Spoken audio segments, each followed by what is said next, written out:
나이 32살 여자, 29살 남자, 그리고 둘 다 평택에 거주하고 있습니다. 제가 여자고요. 교제는 딱 2주 했어요.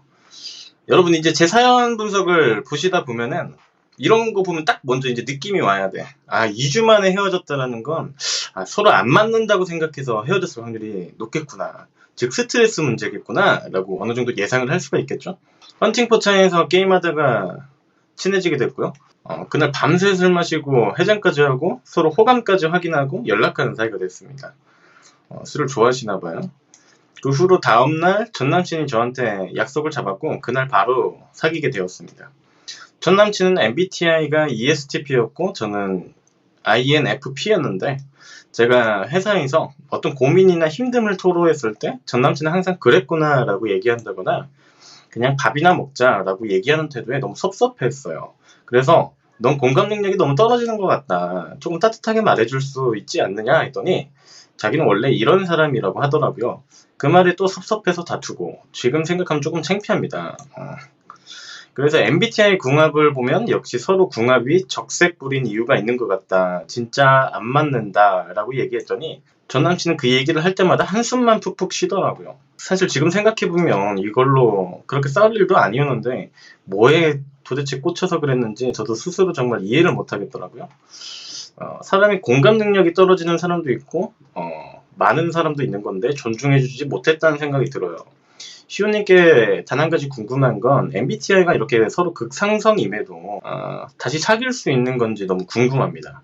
주변 친구들은 서로 너무 결이 다른 사람이다. 포기해라 라고 얘기하는데 시우님 의견은 어떤지 궁금합니다. 되게 황당하게 헤어지셨는데 제가 이런 영상 많이 올려드렸어요. 사람은 원래 다릅니다. 성향의 차이 문제가 아니에요. 여러분 생각을 해보세요. 사람은 원래 너무 달라요. 그 다른 사람들끼리 서로 만나가면서 적응을 하고 이 사람과 공통점을 찾고 유대감을 가지면서 서로 말하지 않아도 아는 사이가 돼가는 거죠. 그렇게 된다면 우리는 서로 마치 잘 맞는 사람들이라고 합리화를 하게 되는 거죠. 그런데 이렇게 쓰잘데기 없는 신뢰성이 부족한 MBTI에 매몰돼가지고 우리는 너무 안 맞는 것 같다고 섭섭해하고 상대방을 타박하게 된다면 당연히 우린 안 맞는다고 합리화를 할 수밖에 없어요. 상대방 입장에서. MBTI의 신뢰성이 부족한 근거는 여러 가지가 많은데 대표적으로 제가 한 가지만 말씀드려도 납득이 가실 거예요. MBTI 검사를 하면서 만약에 나는 타인의 시선에 많이 의식을 하는 편이다 라는 항목을 여러분이 체크를 한다고 생각을 해보세요. 도대체 어떤 객관적인 근거로 여러분은 아니다, 그렇다, 1에서 5단계 그리고 중립을 선택하는 건가요? 어떤 객관적인 기준이 있는 거죠? 그리고 중요한 건 이건 상황마다 다른 거 아닐까요? 여러분의 스트레스도에 따라서 다르게 나타나지 않을까요? 내가 군생활을 한다고 생각을 해보세요. 여러분이 2등병이에요. 장교한테, 선임한테, 상급자에게 눈치를 보는 상황이 생긴다면 눈치를 볼 수밖에 없지 않을까요? 이게 눈치를 보는 상황이 문제인 건가요? 아니면 눈치를 보는 성향이 문제인 건가요? 이런 여러 가지 문제를 따졌을 때 MBTI는 객관적인 신뢰성이 굉장히 부족해요. 저도 MBTI 검사를 어느 정도 하는 편인데 그건 그냥 사실 재미로 하는 것 뿐이고요. 여러분이 중요하게 생각하셔야 되는 게 사람의 습성에 대해서 먼저 파악하실 필요가 있어요. 사람은 항상 뭔가를 이렇게 구분짓는 행동을 좋아한다라는 거예요. 나라를 구분하고 수도를 구분하고 인종을 구분하고 여자친구, 남자친구 관계를 구분하고 결정짓고 싶어 한다는 습성이 있어요. 그래서 이 MBTI 이전에 뭘로 사람을 구분했어요? 혈액형으로 많이 구분하려고 했죠. 지금은 그 대용이 바로 MBTI예요. 이건 신뢰성이 굉장히 부족합니다. 어떠한 객관적인 기준이라는 게 없기 때문에 여러분이 알고 있는 여러분의 MBTI가 실제로는 다를 확률이 굉장히 크다는 거죠.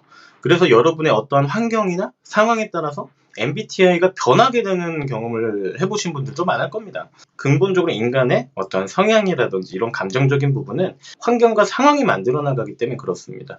여러분이 뱃속에서 태어날 때부터 MBTI를 가지고 태어나는 게 아니라는 거죠. 그래서 이게 헤어진 궁극적인 이유는 안 맞아서가 문제가 아니에요. 원래 인간은 서로 안 맞기 때문에 서로 적응해 나가는 거죠. 헤어진 궁극적인 이유는 사실 매력적인 이유죠. 상대방을 안 맞는다고 본인이 합리화하게 만들었고 스트레스를 받는 상황을 서로 연출했기 때문이죠.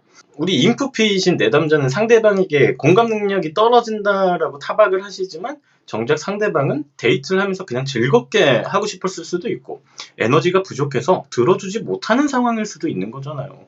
그렇게 된다면 우리 내담자는 정말 공감 능력이 뛰어난 사람인가요? 왜 상대방에게는 공감을 못 해주면서 공감과 감정을 강요를 하시는 건가요?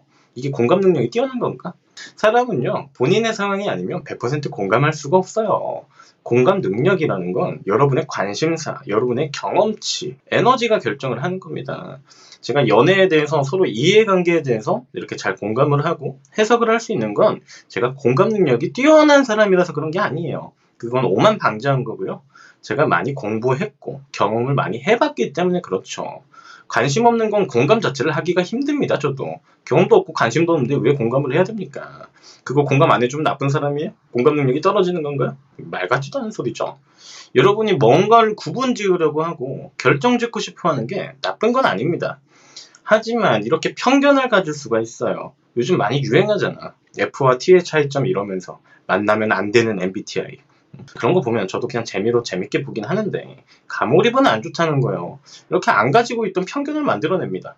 그래서 MBTI는요. 심리학 용어로 콜드리딩 1단계에 해당되는 스톡스필이라고 합니다.